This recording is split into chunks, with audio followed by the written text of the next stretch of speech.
नमस्कार बच्चों, मैं प्रीति चौहान आज आपको रचना प्रसून पाठ 4 वाक्य विचार के विषय में बताऊंगी। सबसे पहले देखिए वाक्य क्या होता है।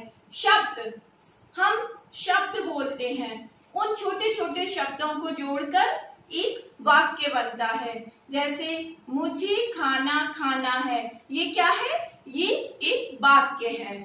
फिर देखिए अब मैं आपको इसकी परिभाषा बताती हूँ। शब्दों के क्रमबद्ध मेल को जिसका कुछ न कुछ अर्थ निकलता हो उसे क्या कहते हैं? उसे वाक्य कहते हैं।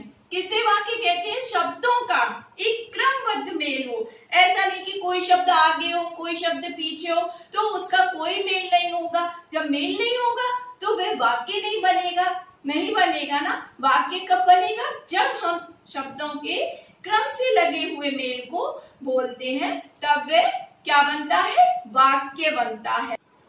मैंने आपको बताया कि वाक्य किसे कहते हैं। अब मैं आपको वाक्य विचार पूरा विस्तार से बताती हूँ। यह रवि है, यह किताब पढ़ रहा है। तो अब आपका इसमें वाक्य क्या हुआ? दोनों ही वाक्य हुए। यह रवि है, रवि किताब पढ़ रहा है, ये दोनों क्या है? ये दोनों ही आपके वाक्य हैं।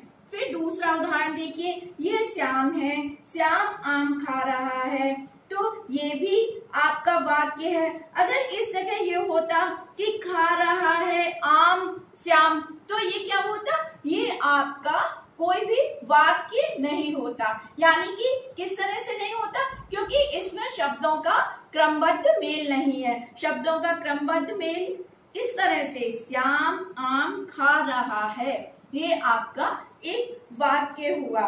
फिर एक बंदर पेड़ पर बैठा है, यह बंदर बहुत शैतान है। क्या है? बहुत शैतान। ये भी आपके वाक्य हैं। फूल पर तितली बैठी है, तितली फूल से रस पीती है। फिर देखिए, जैसे रवि किताब पढ़ रहा है, यह बंदर पेड़ पर बैठा है, किताब, ये दोनों आपके क्या हुए?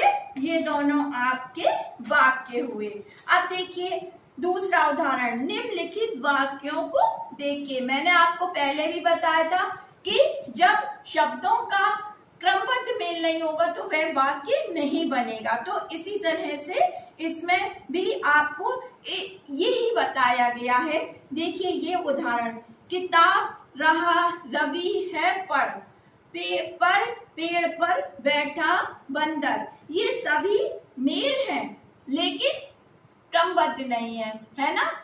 शब्द तो है, शब्दों के मेल भी है, लेकिन ये क्रम से नहीं लगे हुए हैं। इनका कुछ भी अर्थ नहीं निकलता है, इसलिए इन शब्दों के मेल को हम वाक्य नहीं कह सकते हैं। तो वाक्य के दो भाग बताती हूँ, पहला उद्देश्य और दूसरा विधेय। वाक्य के कितने भाग हैं? वाक्य के दो भाग हैं, पहला उद्देश्य और दूसरा विधेय।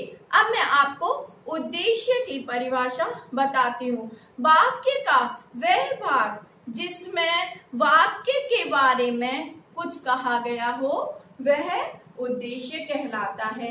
वह क्या कहलाता है? उद्देश्य। और विधेय क्या कहलाता है?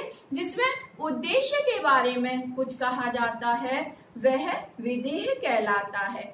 अब मैं आपको उद्देश्य और विधेय के एग्जाम्पल या उदाहरण देती हूँ। सबसे पहले देखिए, सीता हंस रही है, रीना गाना गा रही है, शेर दहाड़ रहा है।